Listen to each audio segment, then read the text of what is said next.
all the time. It's so good. You can use it for so many things. And it just is such a beautiful point. Mm-hmm. Um, I like points that you can thread. yeah, Yeah, that is very it satisfying. is. Li-21's a good thread too. Li-21. I love Sanjiao 17 Oh, I like Sanjiao 17 too. Why do you like Sanjiao 17? because it's so surprising to my patients and how powerful it is, and I'm really good with jaw pain, Yeah. and because I issues of hearing are near and dear to me, and just a combination of the ability to help hearing, to help jaw pain, to help neck pain, especially like scaling neck pain, stuff like that. It's such a unifying kind of triangulated crux point that just open if delivered right, and it's also done with the right angle and everything. You can have some profound depth to the point and go in and really unlock some stuff.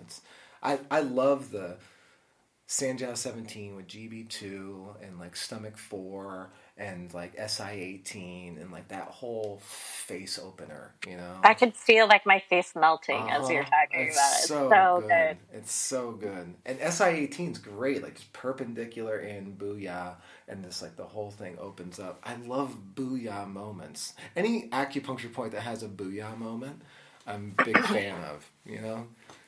How do you feel about muscle fasciculation when you're needling people? You mean like triggering? Yeah. Muscle fasciculation is not a term that I think my listeners will know. So Okay. for the uninitiated, if you've had acupuncture and you felt a muscle move or jump or something like that, that's what we're getting at here. I think no chi, no change. And I like that. And to me, it's a manifestation. And not all change requires movement, but I will say, especially when I'm dealing with pain management points, pretty much every point that I will needle will give me some sort of movement back, and Mm-hmm. that's how I will gauge, and that's the living point that I find around the points. I will move and adjust to find areas to provide release, because if it's to me, if it's somebody that has pain, there's probably a chain involved that all needs to be softened, and sometimes I'm doing it like I'm lacing up a pair of shoes. I'm moving from side to side, and I'm kind of going back and forth in a ladder to provide the effect. Sometimes I'm like chasing the chi, you know, especially with like arms and forearms and in the hands or from the neck. You know, I'll go all the way down the Sanjiao channel or something like that, and then use the master tongue points on the back of the hand to kind of just like push everything out. And I'll be working with them, you know, using my voice and using kind of guided meditation that I'm doing live for them while they're doing it, and getting them to get into proper breath work and basically shove everything out their fingertips, you know. Mm-hmm. It depends. What about you? I find it super helpful and satisfying, and also some of those like aha or Booyah booyah points. moments for people or points. But sometimes it can be really intense, and I sometimes it's really intense for people, and you need to stop. Yes. But I feel like it's a little bit left undone when I do that. So then that's when I'll do like more body work or cupping or things to kind of move in a different way. But I will say, as a practitioner, it's very satisfying. Mm-hmm. Oh yeah, it's very You know, satisfying. GB 21, those jumps uh, there, the boom, you know, yeah, those are and great. You know. yeah, and then when it just like when it stops, and it's like, yes, okay, Yep. like I got it all yeah, out. That's good. yeah, I do. I love that. I love that. And I love um, when a patient moves from being worried about the experience to desiring the same experience that they were worried about, because they understand the yeah, huge, profound, positive benefit from it. Like that education through that tactile education that they get from receiving treatment is something I feel very honored to deliver, you know. Yeah. That's very cool, you know. Yeah. Do you have patients who request specific points? Sometimes. And I usually guide it into a way of getting across the point of like, I got it. You know, Mm-hmm. like not, of course, never in a mean way.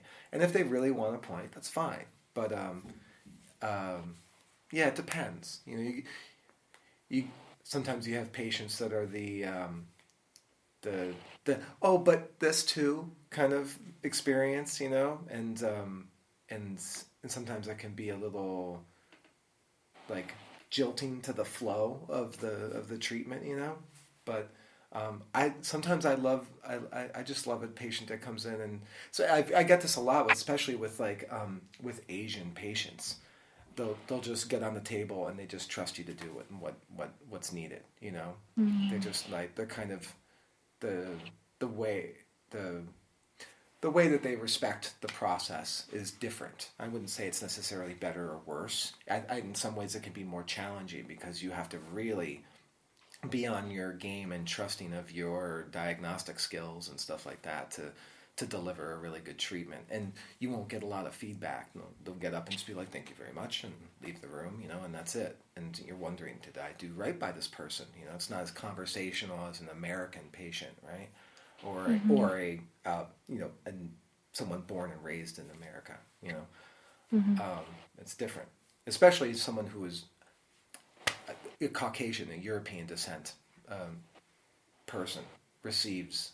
I find, on the whole, will approach the experience of acupuncture much differently. You know, and I like that. I like the cultural differences, and I feel pretty good that I can usually do well in all of those ways. I mean, my favorite story is being brought in, you know, a guy close to our clinic supervisor who had a stroke that morning and was carried in by his two family members, put down on the table with, you know, my partner and I, who was a Chinese guy, and me, and he hated the fact that I was working on him, and then by the end of it, he's telling everybody that, you know, they should talk to me more about how I do acupuncture because he thought it was the best, you know, and that blew me away. It made me feel great, you know.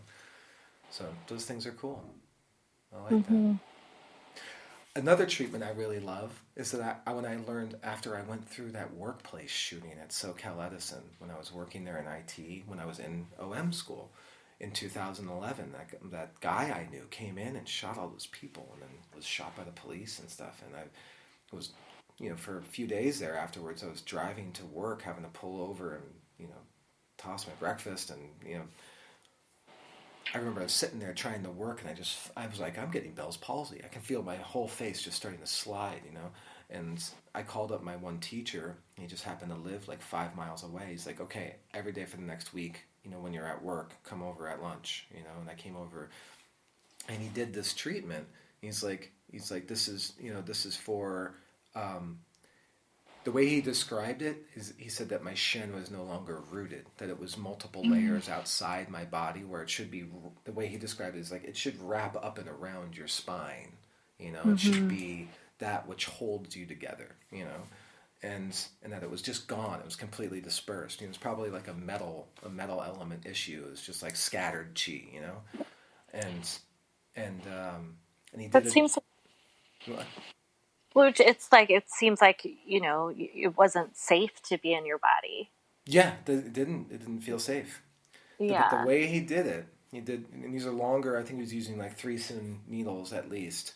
But Li4 and Si3 deep insertion towards each other, Huh. and then liver 3 like Chinese liver 3, so further up, and then GB41, and then all 4 pairs E-stemmed with high frequency and high amplitude, and then Yin Tong, and basically like just breath work while taking that, and it was like 3 4 treatments, and the fourth treatment was boom. I was just like whew, felt like sucked back in. I, you know, felt it very palpably, and it was fine.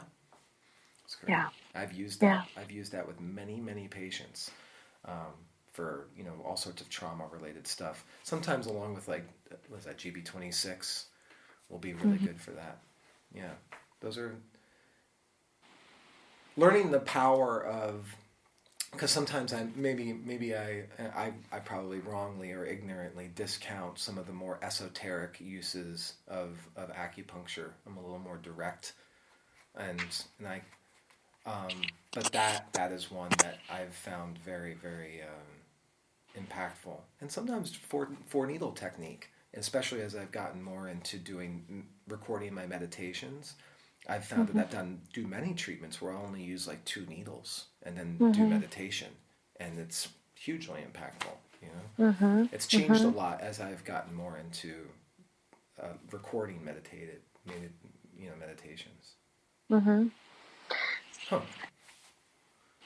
Yeah, it's interesting to see I think this is one of the things that I really like about being an acupuncturist is it's your style and how you treat is constantly changing and Totally. evolving, and even even recently, for the longest time, always would do symmetric needling.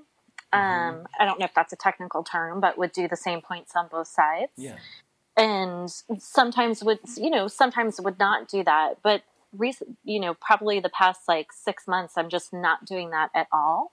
And just doing, you know, different points per side because it just feels like that's the way the chi's moving and what seems appropriate and seems kind of overkill to do it the other way. But it's just like, I don't know. It's cool to have it constantly be evolving.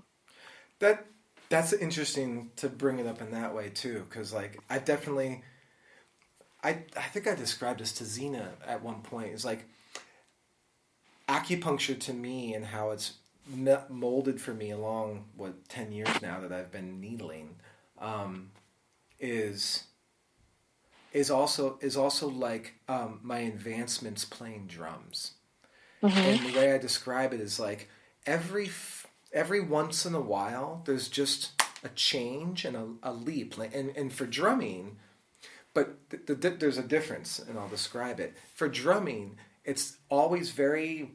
I can perceive it very linearly, like it's moving in an improving way. So like I'm able to play with more power, or able to handle more complex things with less effort.